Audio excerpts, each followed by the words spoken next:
हम्म, सबसे पहले देखते हैं हम आइसोथर्मल प्रोसेस, और इसमें वर्क डन क्या है, प्रोसेस क्या है, ये सारी चीज हम जानते हैं। कुछ क्वेश्चंस भी हम इसमें देखेंगे। देखो सबसे पहले isothermal process.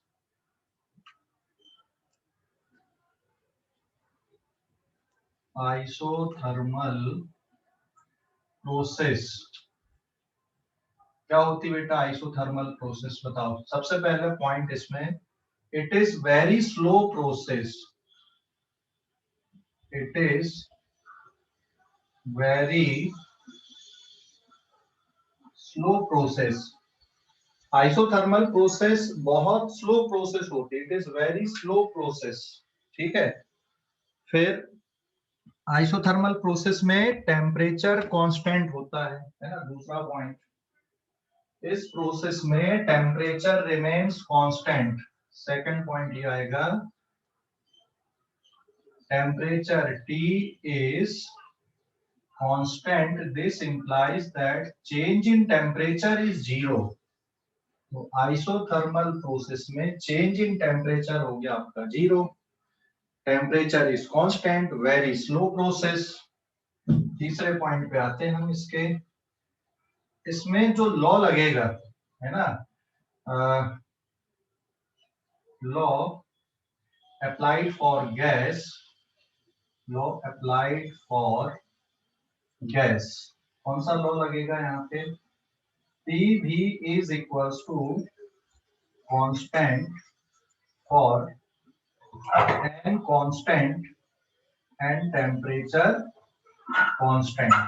Number of mole and temperature को कांस्टेंट रख दें तो P इस PV का जो प्रोडक्ट है ये कांस्टेंट रहेगा, है ना।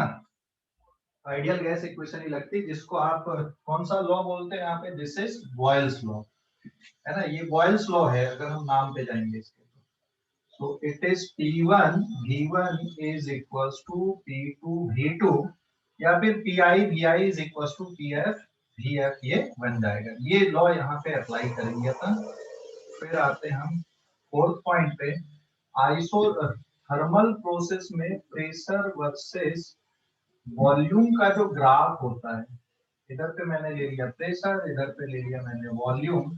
तो आइसोथर्मल प्रोसेस में ये प्रेशर वर्सेस वॉल्यूम का ग्राफ इस तरह से आपको मिलेगा। इसमें नंबर ऑफ मोल आपके कांस्टेंट हैं और टेम्परेचर भी क्या है, ये कांस्टेंट है। ठीक है।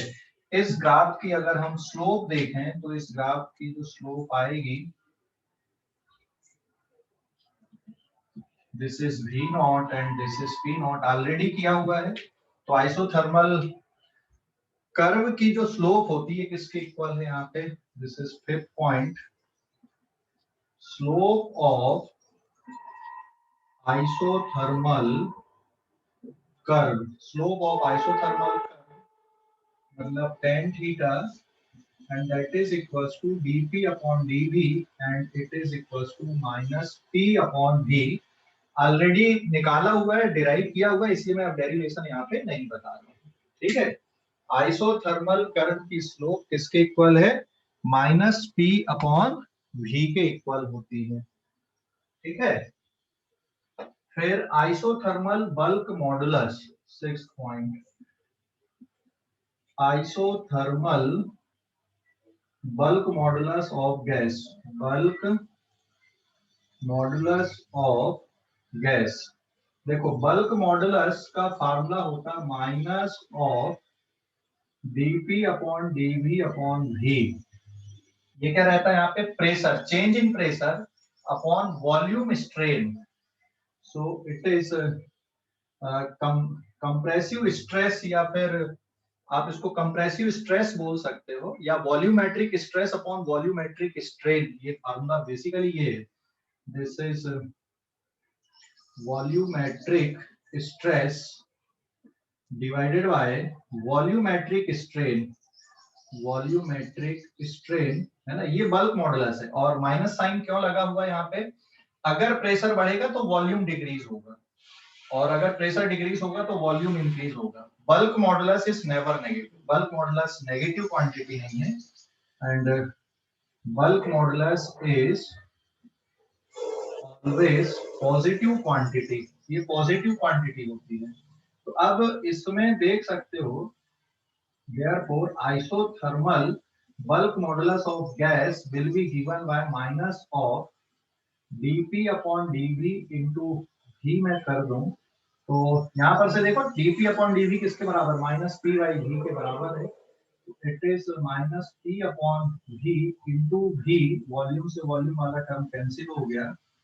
So isothermal bulk modulus will be given by pressure of gas.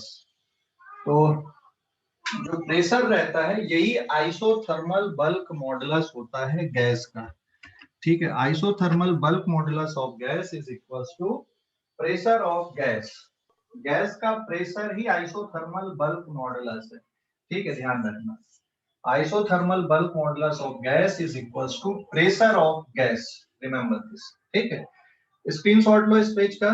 तो ये है आइसोथर्मल प्रोसेसेस के लिए, एक बार पढ़ लो, स्टेप्स पढ़ लो, कोई नहीं समझ में आई है तो पूछ लो। ठीक है,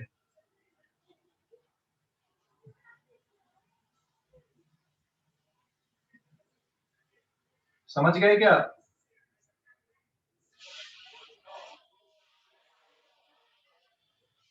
हेलो, स्क्रीनशॉट ले लो इस पेज का। हमने ऑलरेडी टुकड़े टुकड़े में इनको पढ़ लिया है, जितना भी टर्म पढ़े सबको टुकड़े टुकड़ों में ऑलरेडी पहले से पढ़ा हुआ है, बस इसको असेंबल कर रहे हैं अब हम यहाँ पे, है ना, एक साथ लिख के आ रहे हैं। आइसोथर्मल प्रोसेस क्या होती है ऑलरेडी पहले से पता हमको, ग्राफ के बारे में पता है, बस एक नया term bulk modulus, bulk modulus भी पहले पढ़ा हुआ है, तो यहाँ पे हमने इसको क्या किया और असेंबल कर दिया। तो पहले से ही टुकड़े टुकड़े में कहीं कहीं पे हमने स्टेप्स में इनको पढ़ा हुआ है, अब उन सबको हम यहाँ पे इकट्ठा करते जा रहे हैं। ठीक है, स्क्रीनशॉट लो इस पेज का, पेज नंबर 2 पे आते हैं हम अब। ठीक है, पेज नंबर 2 पे ले लिए, स्क्रीनशॉट ले लिए?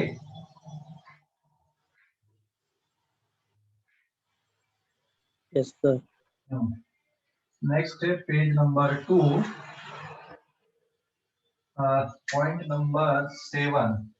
अब इसमें वर्क डन का कैलकुलेशन कर लेते हैं, calculation of work done, point number 7, work done by the gas. तो इसको आप इंटीग्रेशन पीडीवी करके निकालना पड़ेगा। क्यों निकालना पड़ेगा?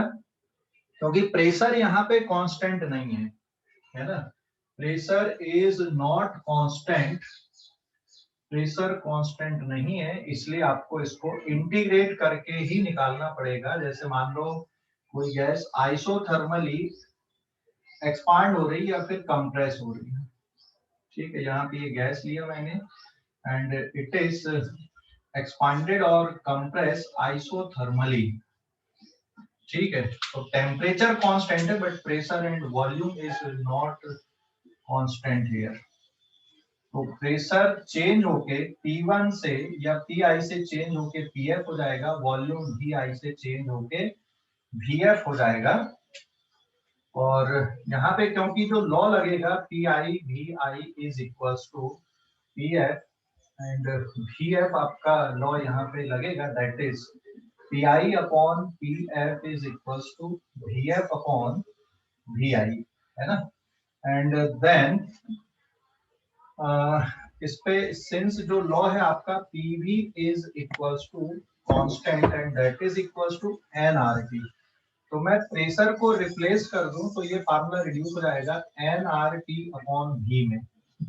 तो therefore work done is given by integration pdv equals to integration, बेटा प्रेशर की जगह पे क्या लिख दो, nRT upon v into dv, और लिमिट हो जाएगी इसकी vi से लेकर vf तक। तो अब इसमें क्या बाहर निकल जाएगा आपका, nRT बाहर निकल गया और इंटीग्रेशन में आ गया vi से लेकर vf dv अपॉन v, और dv अपॉन v का इंटीग्रेशन बताओ जरा फार्मूला क्या है, इट इज log v, और लिमिट अब आपको अप्लाई करना vi से लेकर vf तक। ठीक है, इंटीग्रेशन dx अपॉन x कितना होता है? Integration dx upon x is log x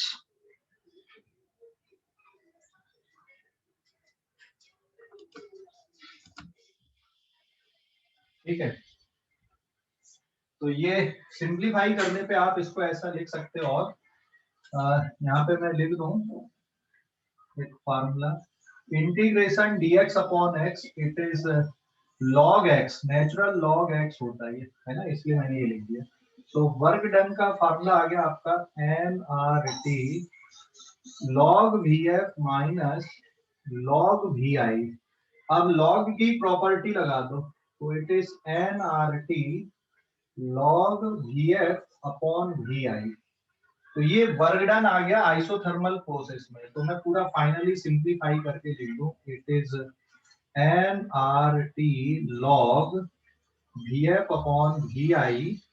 इसको बेस 10 में कन्वर्ट कर दोगे तो it is nRT into 2.303 log to the base 10 vf upon vi। और प्रेशर के टर्म पे भी लिख सकते हो, तो work done in isothermal process can also be written as nRT log of, यहाँ पे देख सकते हो, यहाँ पे PI upon PF is equals to VF upon VI है। तो VF अपॉन VI को आप PI अपॉन PF भी लिख सकते हो, और इसको बेस 10 में कन्वर्ट करना है, 2.303 log to the base 10 of PI upon PF। ये बना दी हमने वर्क डन का फार्मूला। समझ गए? हेलो, समझ गए क्या? हेलो, आगे बढ़ते हैं, अपन पेज नंबर 3 पे आते हैं ना। पेज नंबर 3 पे अभी हो गया ना स्क्रीनशॉट इस पेज का? Yes sir.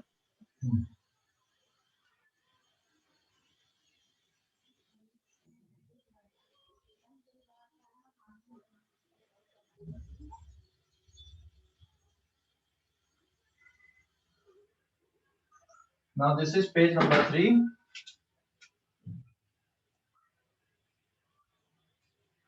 ठीक है, तो वर्क डन का कैलकुलेशन किसके इक्वल आ गया? पॉइंट नंबर आपका था 7।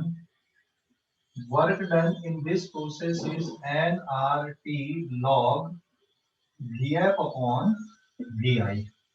And first law of thermodynamics अगर अपन देखें यहाँ पे, first law of thermodynamics for the gas, delta Q is equal to delta U plus W, है ना। And since delta U is change in internal energy किसकी इक्वल होती है? Since change in internal energy is always NCV delta T। कोई भी process हो, change in internal energy of gas is always given by this formula NCV delta T, है ना, कोई भी प्रोसेस हो ये। And since delta T is equals to 0, so therefore change in internal energy of gas इसकी equal आएगी, 0 की equal आएगी। ठीक है, change in internal energy of gas मतलब आइडियल गैस ही है ना। मैं यहाँ पे गैस बोल रहा हूँ, मतलब बाय डिफॉल्ट ये आइडियल गैस की बात कर रहे हैं हम यहाँ पे, क्योंकि हम जो लॉ लगा रहे हैं PV इक्वल्स टू nRT वो भी आइडियल गैस के लिए लगा रहे हैं। तो हमारा जो डिस्कशन है वो सिर्फ आइडियल गैस के लिए है, रियल गैसेस के लिए नहीं है, ध्यान रखना। वैसे भी हमारे सिलेबस में आइडियल गैस के बारे में ही डिस्कशन है, रियल गैसेस के लिए नहीं है, फिर से ध्यान रखना। और आइडियल गैस की इंटरनल एनर्जी सिर्फ और सिर्फ टेम्परेचर पे डिपेंड करती है, लेकिन रियल गैस की इंटरनल एनर्जी सिर्फ टेम्परेचर अकेले पे डिपेंड नहीं करती है ना। बाकी फैक्टर पे भी डिपेंडेंसी आती है, उसके प्रेशर एक्सेट्रा पे। बट आइडियल गैस की जो इंटरनल एनर्जी है वो सिर्फ और सिर्फ टेम्परेचर पे डिपेंड करती है। तो internal energy, change in internal energy of ideal gas is 0, और हम ऐसा बोल सकते हैं जो इंटरनल एनर्जी आएगी ये कांस्टेंट रहेगी, मतलब final internal energy is equals to internal energy. So first law of thermodynamics से देखोगे delta Q is equals to 0 plus W। इसका मतलब क्या हुआ कि अगर किसी गैस को आइसोथर्मली एक्सपांड करते हैं या फिर कंप्रेस करते हैं, तो जो अमाउंट ऑफ हीट है वो डायरेक्टली किस में कन्वर्ट हो जाता है, वर्क डन में कन्वर्ट हो जाता है, ठीक है ना, या delta Q equals to W है। तो आइसोथर्मल प्रोसेस में डेल्टा क्यू किसके इक्वल है, यहाँ पे डब्ल्यू के इक्वल होता है, वर्क डन के इक्वल होता है। सो आइसोथर्मल प्रोसेस में amount of heat is equals to work done. तो गैस अगर आइसोथर्मली कंप्रेस हो रही है, एक्सपांड हो रही है, तो जो अमाउंट ऑफ हीट एक्सचेंज हो रही है सिस्टम और सराउंडिंग के बीच में, that is equals to work done by the gas, ठीक है। अगर आप गैस के ऊपर वर्क करोगे, वर्क डन बाय गैस, तो डेल्टा क्यू पॉजिटिव रहेगा, और अगर वर्क डन यहाँ पे नेगेटिव है तो डेल्टा क्यू भी क्या होगा, नेगेटिव होगा, ठीक है। मतलब अगर आप गैस को हीट दोगे आइसोथर्मली तो वो एक्सपांड होते जाएगी, और अगर आप गैस को कंप्रेस कर रहे हैं तो उसके अंदर जो भी वर्क डन हम कर रहे हैं वो वर्क डन हीट के फॉर्म पे क्या होने लगेगा, वहां से बाहर निकलने लगेगा। सो रिमेंबर दिस, है ना, आइसोथर्मल प्रोसेस। अब एक एग्जांपल हम यहाँ पे लेते हैं इसको समझने के लिए। एग्जांपल ये है कि if n equals to 2 mole helium gas is expanded, helium gas is helium gas at 27 degrees Celsius and pressure, and initial pressure is 10 kilopascal, is expanded very slowly so that final volume is 8 times of initial volume। तो 2 मोल helium gas जो 27 degree Celsius पे, और इसका initial pressure कितना है, it's initial pressure is 10 kilo pascal, इसको बहुत slowly expand कर रहा है, expanded very slowly so that it's final volume is 8 times of initial volume, इसका फाइनल वॉल्यूम 8 टाइम्स है इनिशियल वॉल्यूम के, ठीक है। तो हमें यहाँ पे ये बताना है, then find first initial volume कितना है, फाइनल वॉल्यूम कितना है, फाइनल प्रेशर कितना है, फाइनल टेम्परेचर कितना है, ये सारे पैरामीटर्स आपको कैलकुलेट करने हैं। एंड दूसरा, इस प्रोसेस में वर्क डन कितना है, एंड तीसरा यहाँ पे अमाउंट ऑफ हीट कितनी लग रही है, ठीक है। तो ये कैलकुलेशन हमें इसमें करना है इस क्वेश्चन में। क्वेश्चन ये हो गया, if 2 mole helium gas at 27 degree Celsius, जिसका प्रेशर अभी 10 kilo pascal is expanded very slowly so that it's final volume becomes 8 times of initial volume. तो अब ये बाकी पैरामीटर्स आपको कैलकुलेट करना है। तो ये कैसे कैलकुलेट करोगे, देखो इसका सॉल्यूशन। तो सबसे पहले हम इनिशियल वॉल्यूम को ही कैलकुलेट करेंगे।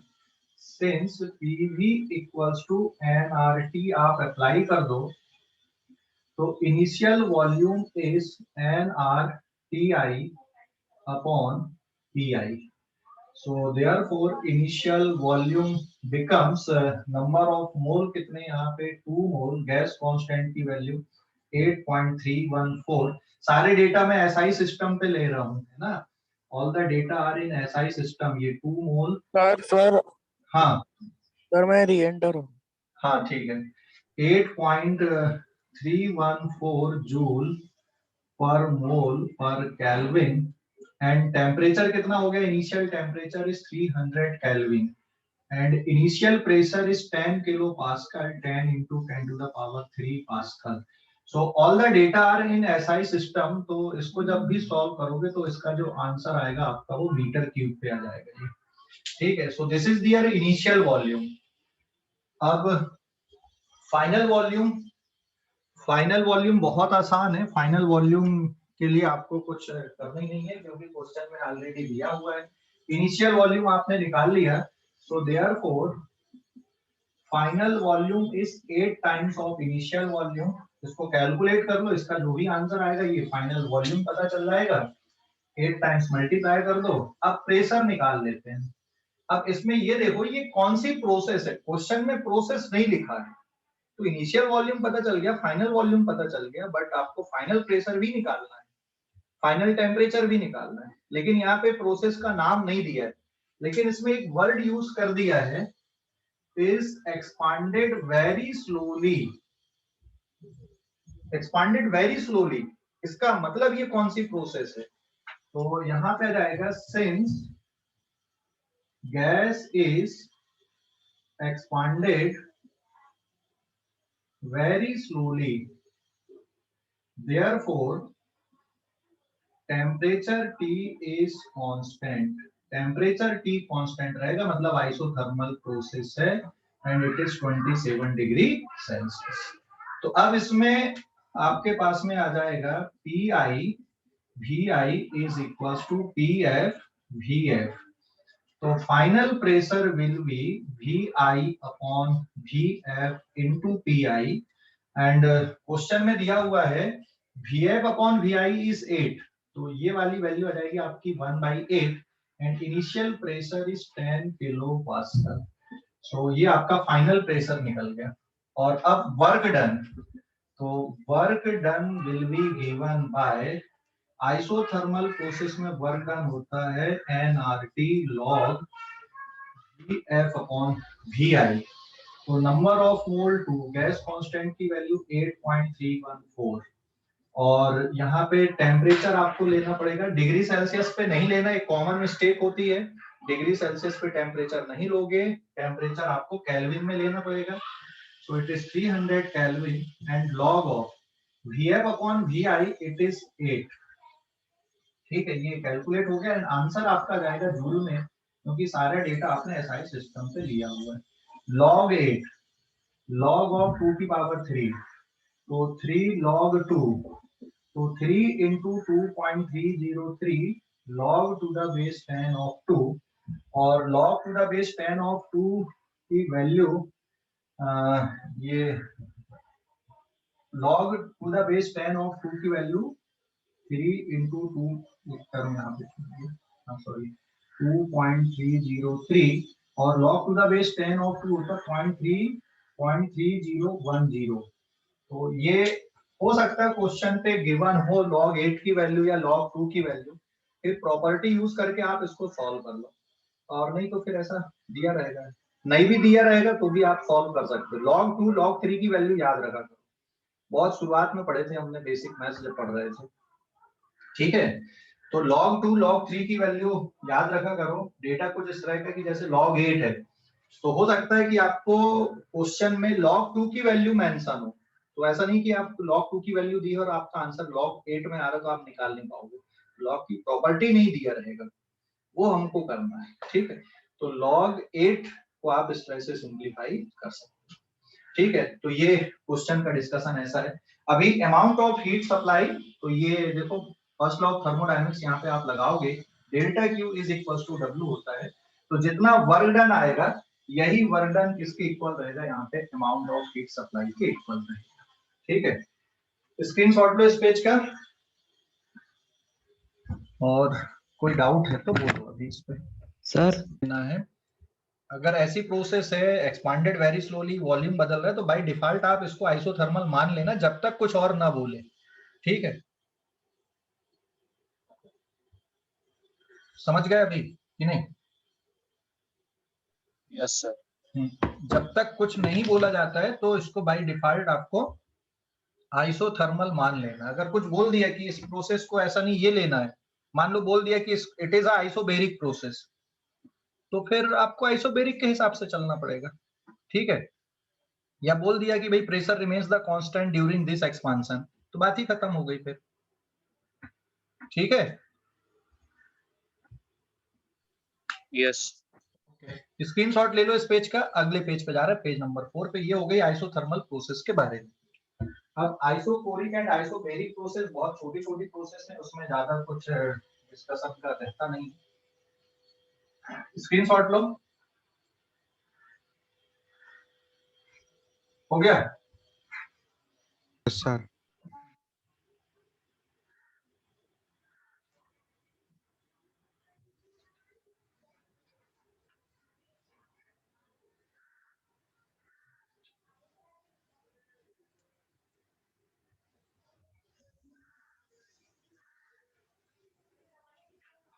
हाँ, दिस इज पेज नंबर 4। अब isobaric process and isochoric process दोनों को साथ साथ में देख लेते हैं। Second point, it is isobaric process. Isobaric process, ठीक है। क्या क्या पॉइंट आएंगे इसमें? Pressure is constant, pressure P is constant, delta P is equals to 0। कौन सा ल लगेगा यहाँ पे? Second point, for n constant कौन सा लॉ लगेगा यहाँ पे? Volume is proportional to absolute temperature. Temperature किस में चाहिए? केल्विन में, ठीक है। That is VI upon VF is equals to TI upon TF। लेकिन टेम्परेचर किस में चाहिए? केल्विन में ही चाहिए। हाँ, और अगर हम यहाँ पे ग्राफ देखें, दोनों ग्राफ, इधर पे प्रेशर और वॉल्यूम का अगर ग्राफ है तो ये आपको इस तरह से मिलेगा। और अगर मैं यहाँ पे वॉल्यूम वर्सेस टेम्परेचर का ग्राफ ले लूं तो ये graph passing through the origin, origin से पास होगा ये ग्राफ, ठीक है। टेम्परेचर इन केल्विन अगर लोगे, वॉल्यूम और टेम्परेचर का ग्राफ आपका ओरिजिन से पास होना चाहिए। इस पे नंबर ऑफ मोल आपने फिक्स कर दिया है, ऑलरेडी पहले भी पढ़ा हुआ हमने, है ना।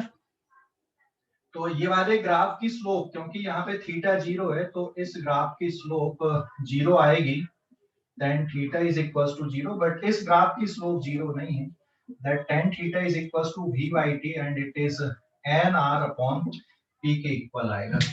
और work done in this process, तीसरा point, change in internal energy, it is NCV delta T आप लिखोगे। और fourth point, work done, work done is equals to P delta V, क्योंकि प्रेशर कांस्टेंट है तो कुछ करने की जरूरत ही नहीं है। It is also given by N R delta T, already पढ़े हुए कि क्यों आता है। And first law of thermodynamics, amount of heat supply is either n C P delta T लिख दो, या फिर delta U is equals to delta U plus work done. तो अमाउंट ऑफ हीट रिक्वायर्ड आप इंटरनल एनर्जी में change और work done को add करके भी निकाल सकते हो, और या फिर NCP डेल्टा T से भी निकाल सकते हो, दोनों तरीके से निकाल सकते हो, ठीक है। तो इसमें बस इतना ही डिस्कशन है आइसोबेरिक प्रोसेस के लिए। फिर आते हैं हम आइसोकोरिक प्रोसेस, इसमें भी बहुत ही लिमिटेड डिस्कशन है। Isochoric process, isochoric process, isochoric process में क्या क्या पॉइंट आएंगे आपके? Volume V is constant, this implies that change in volume is 0, delta V is equals to 0, change in volume यहाँ पे 0 रहेगा, ठीक है। फिर लॉ कौन सा लगेगा? अगर हम फिक्स अमाउंट ऑफ गैस ले लें, यहाँ पर फिक्स अमाउंट ऑफ गैस अगर हम लेते हैं तो कौन सा लॉ लगेगा? Second point, for n is constant, मतलब नंबर ऑफ मोल अगर हम कांस्टेंट लगते हैं तो यहाँ पे V is proportional to T था, यहाँ पे P is proportional to T, this is temperature in kelvin, so Pi upon Pf is equals to Ti in Kelvin divided by Tf in Kelvin। ये ideal gas equation से लिखा गया है, नया कुछ नहीं किया मैंने।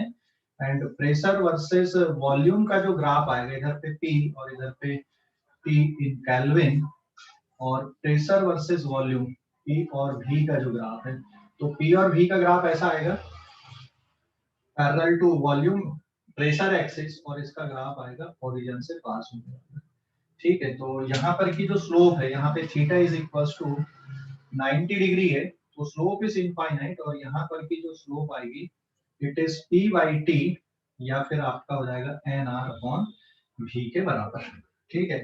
जबकि यहाँ पर की जो स्लोप है वो इनफाइनाइट रहेगी, ठीक है। एंड देन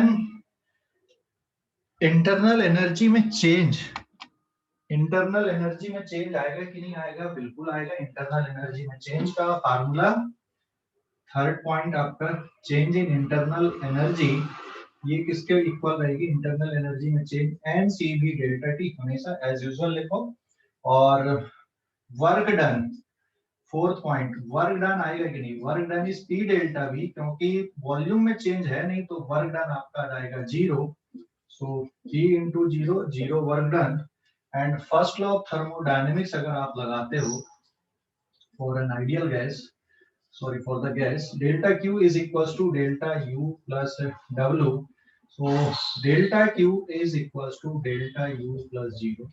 तो आइसोकोरिक प्रोसेस में अगर हम गैस जो अमाउंट ऑफ हीट है गैस के लिए, that is equals to change in internal energy. अगर आप गैस को हीट दोगे तो उसकी इंटरनल एनर्जी बढ़ेगी, और अगर गैस हीट रिलीज कर रही है तो उसकी इंटरनल एनर्जी डिक्रीज हो रही है।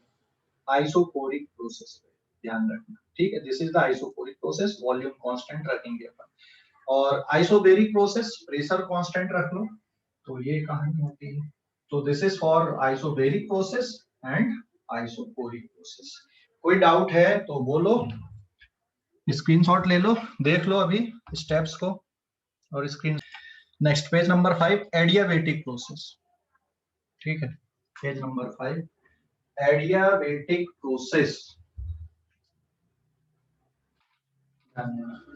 एडियाबेटिक प्रोसेस,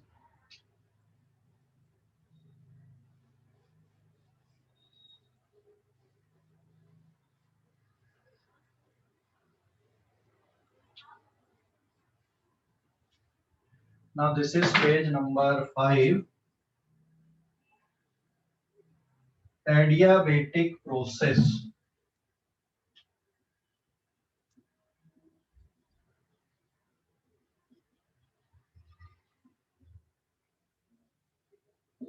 अब एडियाबेटिक प्रोसेस की जो प्रॉपर्टीज हैं वो देखते हैं अपन, क्या क्या इसमें आता है।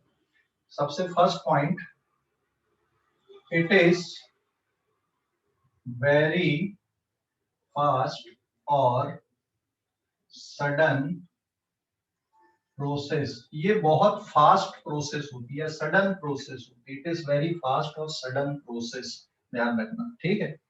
बहुत फास्ट होती है प्रोसेस, मतलब सिस्टम और सराउंडिंग के बीच में हीट एक्सचेंज होने के लिए टाइम नहीं मिलता है, इतनी जल्दी होती है ना। सिस्टम और सराउंडिंग के बीच में हीट एक्सचेंज होने के लिए टाइम नहीं मिलता। जैसे मान लो बलून अचानक फट जाए, आप बर्थडे में बलून लगाते हो ना, देखना बलून अचानक फट जाता है, तो वो जो प्रोसेस है वो कौन सी है, एडियाबेटिक प्रोसेस है। इतने जल्दी होता है कि सिस्टम और सराउंडिंग के बीच में हीट एक्सचेंज होने के लिए टाइम नहीं मिलता। तो जो दूसरा पॉइंट आएगा यहाँ पे, हीट एक्सचेंज होने के लिए टाइम नहीं मिलता, किसके बीच में, सिस्टम और सराउंडिंग के बीच में, ठीक है। जैसे मान लो ये हमने एक पिस्टन लिए, यहाँ पे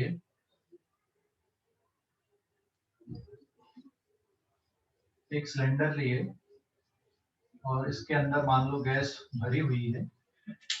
तो इस प्रोसेस में क्या होता है, delta Q is equals to 0। Delta Q equals to 0 का मतलब क्या है, मतलब ये नहीं कि हीट 0 है। डेल्टा Q इक्वल्स टू 0 का मतलब ये नहीं कि यहाँ पे सिस्टम के अंदर हीट जनरेट नहीं होगी, ठीक है। सिस्टम के अंदर हीट जनरेट हो सकती है, ठीक है। लेकिन यहाँ पे क्या होता है, इसका मतलब ये होता है कि एडियाबेटिक प्रोसेस में heat exchange between system and surrounding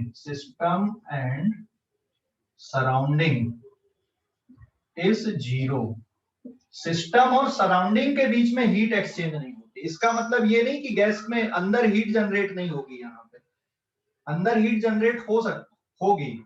अगर मान लो सडनली एक्सपांड हो रही तो हीट, यहाँ पे इसको हीट लगेगी, और अगर कंप्रेस हो रही तो हीट प्रोड्यूस होगी यहाँ पे।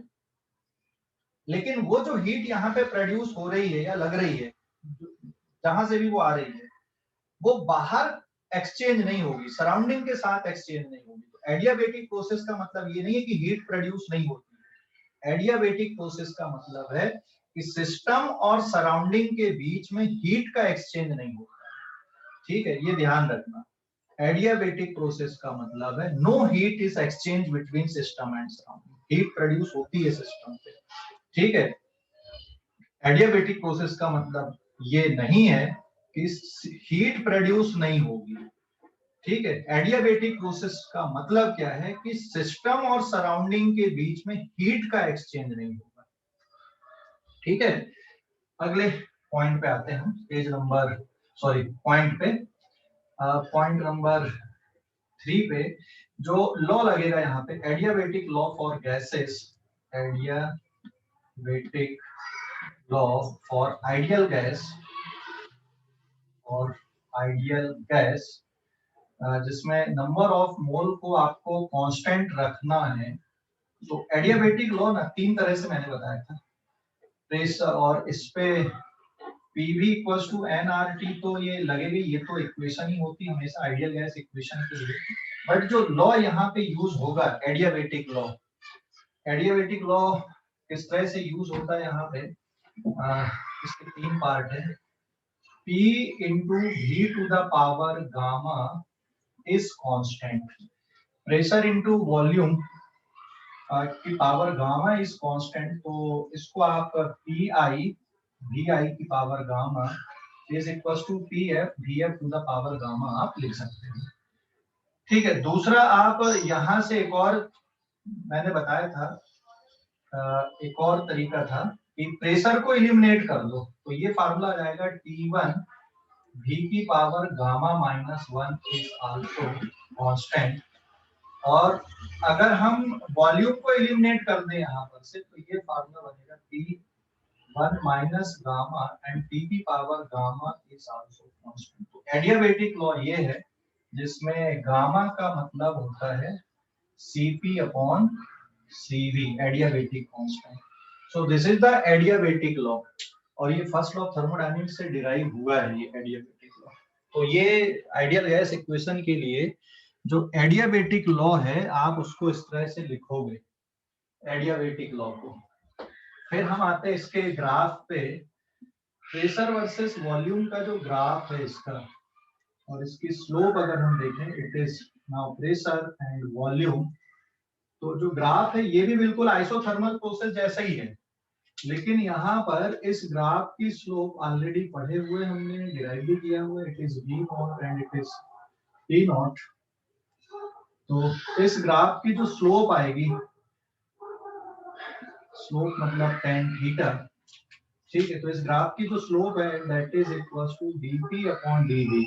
बताओ भाई यहाँ पे इस ग्राफ की स्लोप किसकी इक्वल होती है, minus gamma P by V के इक्वल होती है। तो इस ग्राफ की स्लोप किसकी इक्वल होती है यहाँ पे, minus gamma into P by V, ठीक है, gamma into P by V। तो एडियाबेटिक और आइसोथर्मल के ग्राफ आपको सिमिलर मिलेंगे। मान लो ये 2 ग्राफ आपको दिख रहा है, फर्स्ट एंड सेकंड, तो इसमें फर्स्ट वाला ग्राफ किसके लिए है, फर्स्ट वाला ग्राफ हो गया आपका आइसोथर्मल के लिए, और सेकंड वाला ग्राफ किसके लिए हो गया इसमें, एडियाबेटिक। तो एडियाबेटिक की स्टीपनेस ज्यादा होती है, स्लोप ज्यादा होती है, दिस इज फॉर एडियाबेटिक, है ना। और ये किसके लिए है, आइसोथर्मल। तो एडियाबेटिक की स्टीपनेस ज्यादा होती है, कितने टाइम्स इसकी स्लोप ज्यादा होती है, गामा टाइम्स इसकी स्लोप ज्यादा होती है। फिर आते हैं हम adiabatic bulk modulus of gas, adiabatic bulk modulus of gas. Adiabatic bulk modulus किसके बराबर आएगा बेटा, एडियाबेटिक बल्क मॉडुलस, देखो bulk modulus is equal to minus of dP upon dV divided by V, है ना। ये क्या है, वॉल्यूमेट्रिक स्ट्रेस अपॉन स्ट्रेन, और बल्क मॉडुलस नेगेटिव नहीं होता, bulk modulus is always positive quantity. तो इसको अगर तुम सब्स्टिट्यूट करते हो यहाँ पे बल्क मॉडुलस के लिए, minus dP upon dV into V, तो ये टर्म आ जाएगा minus of minus gamma P upon V into V, तो V से V कट गया। तो एडियाबेटिक बल्क मॉडुलस किसके इक्वल आ रहा है यहाँ पे, गामा इंटू प्रेशर के इक्वल आता है। तो adiabatic bulk modulus of gas is equal to gamma into pressure, ये इसके इक्वल होता है, ठीक है, ध्यान रखना। स्क्रीनशॉट लो इस पेज का, कोई डाउट है तो बोलो। हेलो ना पड़ेगा। स्क्रीनशॉट लो इस पेज का, अगले पेज पे जाते हैं। ये समझ गए? कोई डाउट यहाँ तक? हेलो, कोई डाउट है क्या?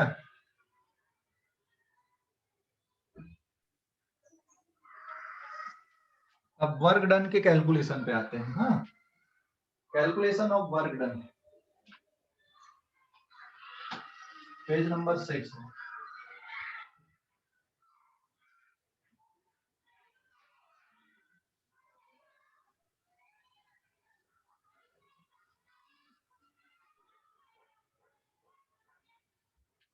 Now this is page number 6.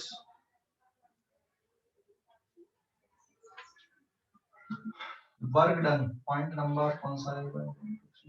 4th आएगा शायद में। वर्क डन 4th या 5th है, sorry it is 5th point.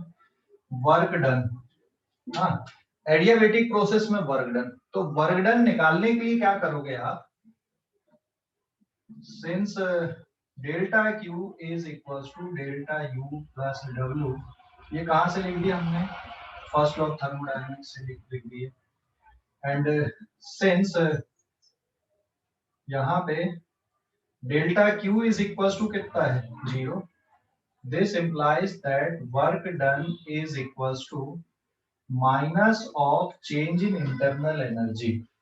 तो एडियाबेटिक प्रोसेस में वर्क डन डायरेक्ट आप minus of change in internal energy से निकाल सकते हो।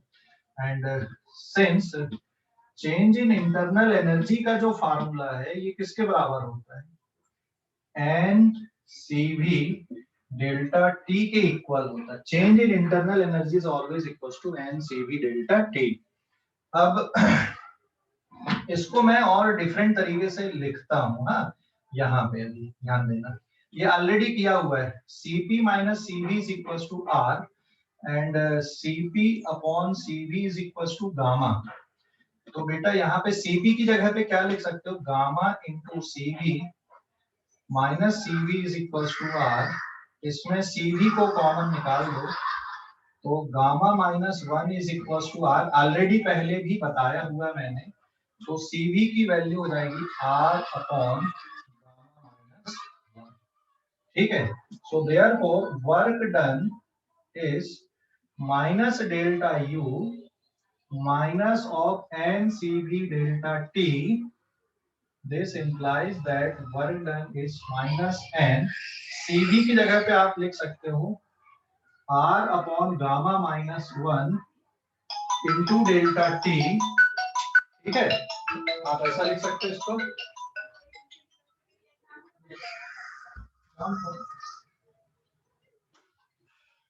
ठीक है, और अब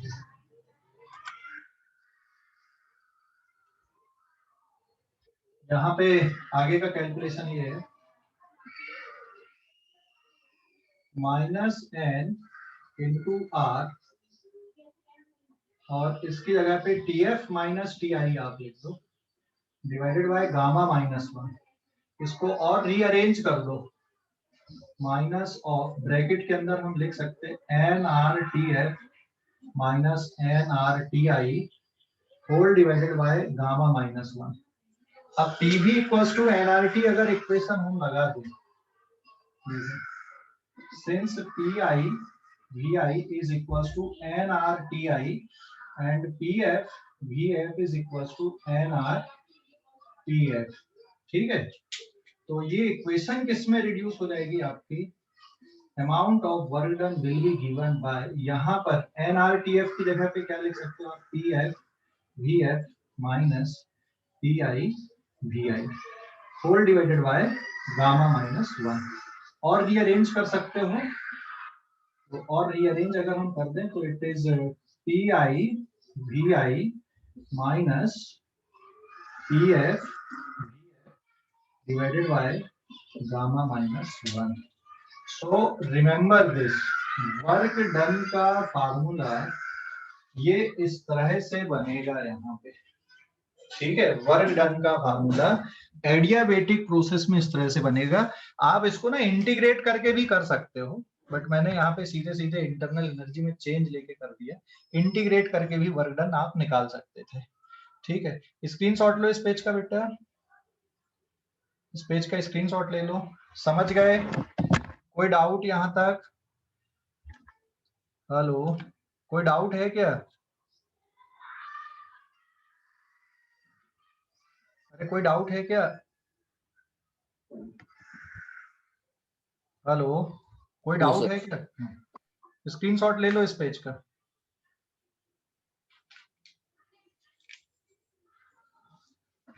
पेज नंबर 7 पे आते हैं।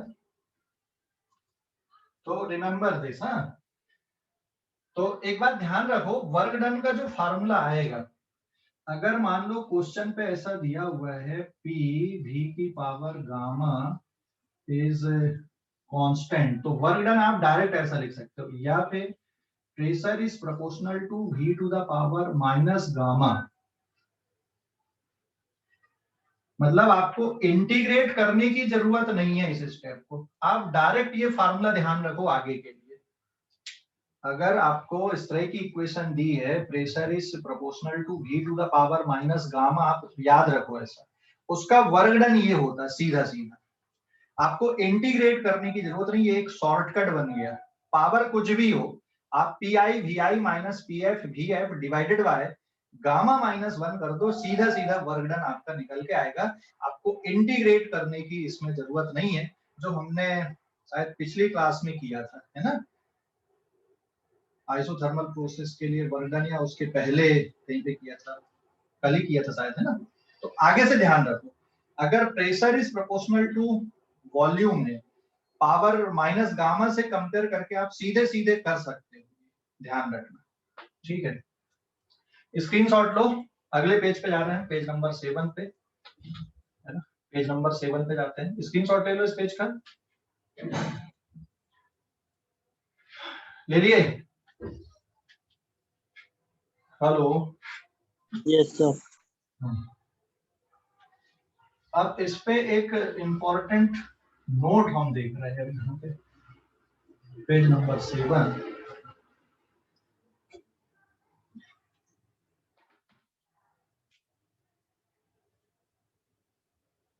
Now this is page number 7। एक इंपॉर्टेंट नोट है एडियाबेटिक प्रोसेस के लिए, ठीक है। इस पे दो केस अराइज हो रहे हैं यहाँ पे, ठीक है। There are two case.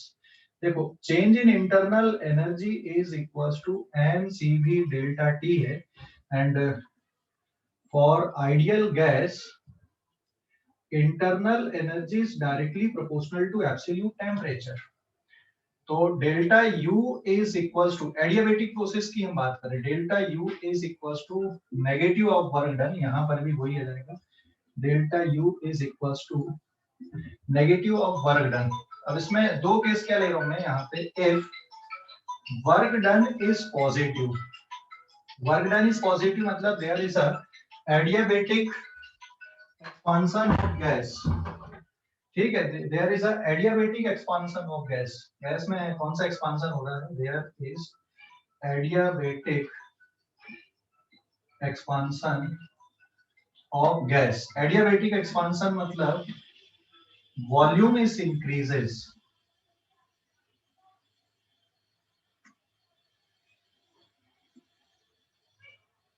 Volume यहाँ पे गैस का इंक्रीज हो रहा है,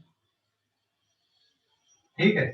अगर वॉल्यूम इंक्रीज हो रहा है, वर्क डन पॉजिटिव है, तो चेंज इन इंटरनल एनर्जी कितना होगा, चेंज इन इंटरनल एनर्जी कितना आएगा, work done is positive, so therefore change in internal energy is minus of plus, and it is minus. तो इंटरनल एनर्जी में change decrease हो रहा है, इसका मतलब इंटरनल एनर्जी डिक्रीज हो रही है, और इसका मतलब ये होगा कि यहाँ पे टेम्परेचर डिक्रीज हो रहा है।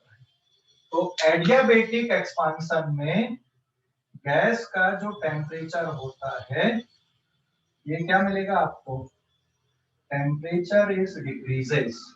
तो अगर एडियाबेटिक एक्सपांशन हो रहा गैस का, तो गैस का टेम्परेचर डिक्रीज करेगा, ध्यान रखना, ठीक है। फिर हम देखते हैं यहाँ पे एडियाबेटिक एक्सपांशन, देखना बेटा, डेल्टा यू किसके इक्वल आएगा, -W के इक्वल आएगा ना एडियाबेटिक प्रोसेस में, हाँ सर। ठीक है। और अगर वर्क डन पॉजिटिव है, वर्क डन पॉजिटिव कब मिलेगा, adiabatic expansion of gas, volume बढ़े मतलब वर्क डन पॉजिटिव, समझ गए। हाँ सर। तो delta U equals to negative of W होता है यहाँ पे, क्लियर हो गया। इसका मतलब इंटरनल एनर्जी में चेंज माइनस ऑफ प्लस, मतलब क्या आ गया माइनस, तो इंटरनल एनर्जी क्या होगी, चेंज अगर Decrease. नेगेटिव है इसका मतलब इंटरनल एनर्जी डिक्रीज करेगी, इंटरनल एनर्जी डिक्रीज करेगी मतलब टेम्परेचर भी क्या होगा, डिक्रीज करेगा, समझ गए। हाँ। क्लियर हो गया कि नहीं, टेम्परेचर डिक्रीज करना।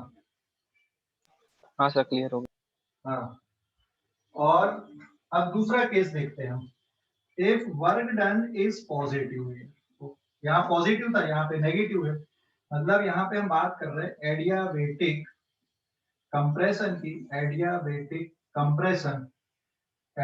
कंप्रेशन ऑफ गैस, ठीक है। एडियाबेटिक कंप्रेशन मतलब वॉल्यूम क्या होगा, डिक्रीज करेगा।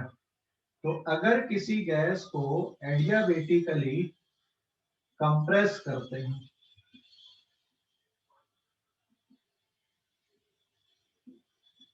ठीक है, ये एडियाबेटिक कंप्रेशन, तो एडियाबेटिक कंप्रेशन में क्या आ जाएगा देखो, therefore delta U is equals to minus of work done, it is minus of minus, और ये आंसर कैसा हो गया आपका, पॉजिटिव हो गया, समझ गए।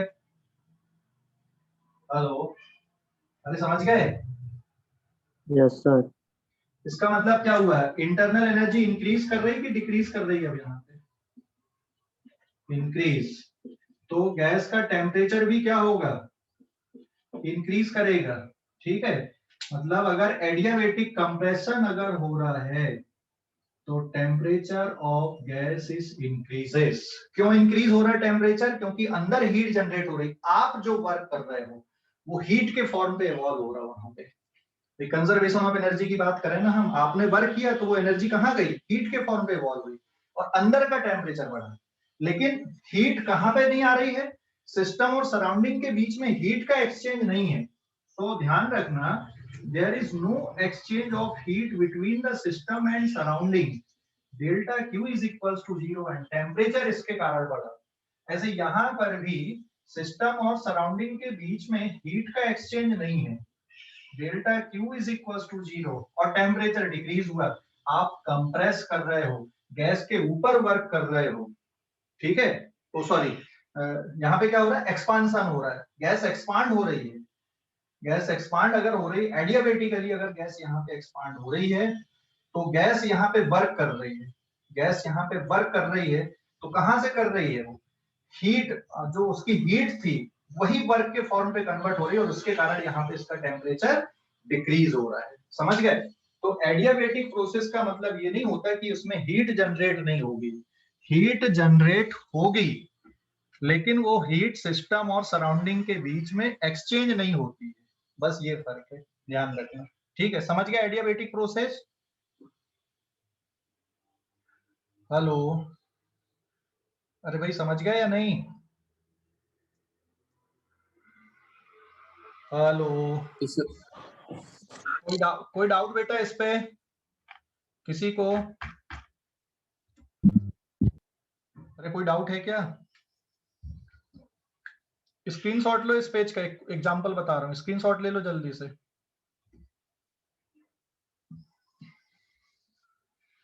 ये एडियाबेटिक प्रोसेस, हाँ, पेज नंबर 8 पे आते हैं। अभी ये बताओ, केमिस्ट्री में थर्मोडायनेमिक्स पढ़े थे आप लोगों ने, उसमें बिल्कुल अलग तरीके से पढ़ते हैं, और फिजिक्स का समझ गया अभी कि नहीं, हेलो, अरे समझ गए। पेज नंबर 8 पे एक एग्जांपल लेते हैं हम यहाँ पे,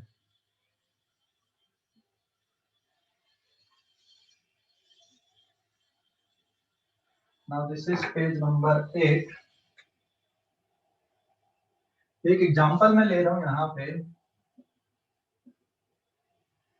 if n equals to 2 mole helium gas at 27 degrees Celsius, and now its initial pressure is 10 kilo pascal, ठीक है, गैस का जो प्रेशर है ये 10 किलो पास्कल है यहाँ पे, या फिर वॉल्यूम ले लेते हैं, initial volume, its initial volume is 2 meter cube.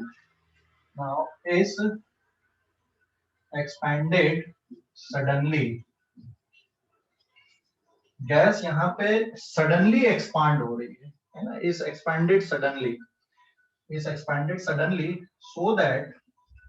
so that its final volume is 8 times of initial volume. ठीक है, then find, क्या क्या निकालना आपको, final temperature, initial pressure, final volume. दूसरा यहाँ पे आपको निकालना है work done in this process, work done कितना होगा। तीसरा यहाँ पे चेंज इन इंटरनल एनर्जी कितनी होगी, ये कैलकुलेशन करना है। समझ गया question? If 2 mole helium gas at 27 degrees Celsius and initial volume is 2 meter cube is expanded suddenly, कितना एक्सपांड हो गई, 8 टाइम्स हो गई है ना।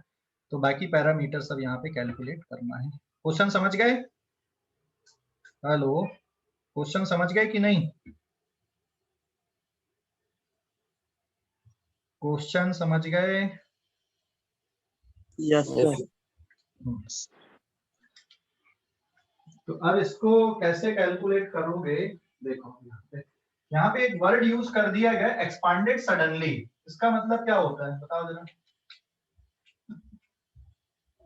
Adiabatic. It is adiabatic process. तो सबसे पहले तो आप इनिशियल प्रेशर निकाल लो। Initial pressure is nRTI upon VI। तो नंबर ऑफ मोल इज 28.314। सारे डेटा एसआई सिस्टम पे ले रहे हो। Initial temperature is 300 kelvin and initial volume is 2 metre cube and so answer will be in pascal. इसको solve कर लोगे, answer आपका पास्कल में आ जाएगा। So it comes out to B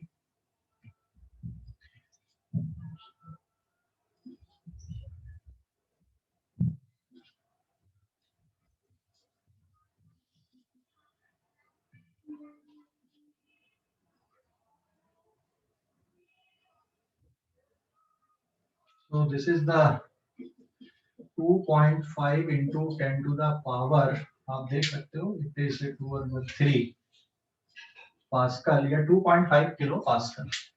अब लेकिन आगे का जो कैलकुलेशन है, ठीक है, दूसरा, अब आपको क्या करना पड़ेगा प्रेशर और वॉल्यूम के लिए। Since it is adiabatic process, since gas expanded adiabatically suddenly, expanded suddenly, therefore it is adiabatic process। ये adiabatic process हो गई यहाँ पे, और adiabatic process है तो PI is equals to PF VF, है ना। तो इसमें आप फाइनल प्रेशर को गामा लगाना पड़ेगा। तो फाइनल प्रेशर is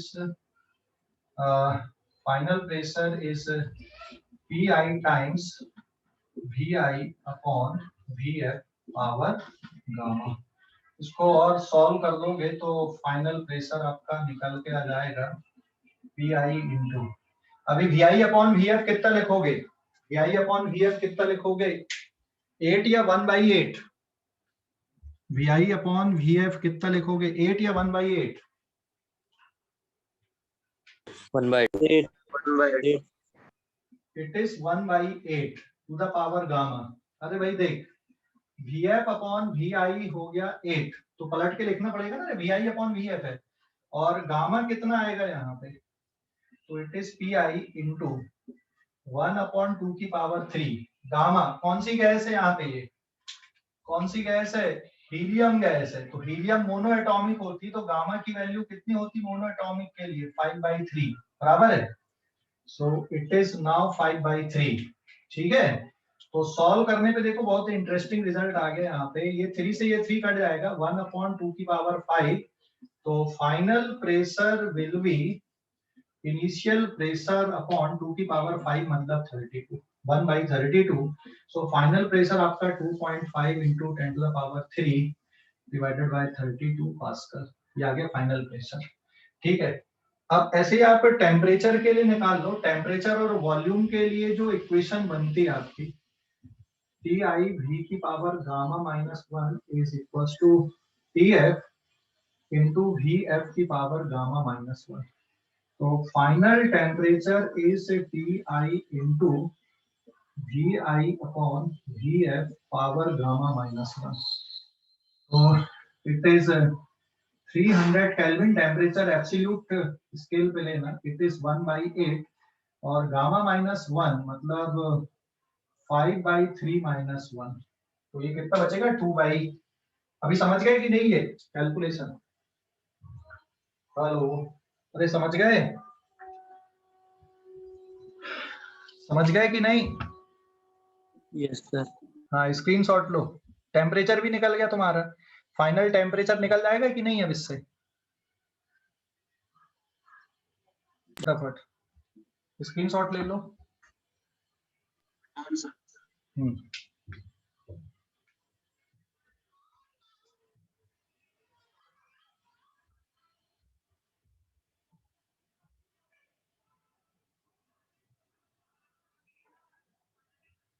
तो इस पे आपका आ गया जो थर्ड पॉइंट था, final temperature is 300 kelvin, 1/8 solve करने पे बचेगा 2/3 एंड इट इज 300 into 1/2 की पावर 3 पावर 2/3, 3 से 3 कट गया, तो final temperature will be 300 divided by 4 kelvin. तो ये आ जाएगा तुम्हारा 75 केल्विन बचेगा फाइनल टेम्परेचर। ठीक है, अब बाकी के कैलकुलेशन हो जाएंगे आपके। Fourth point, work done.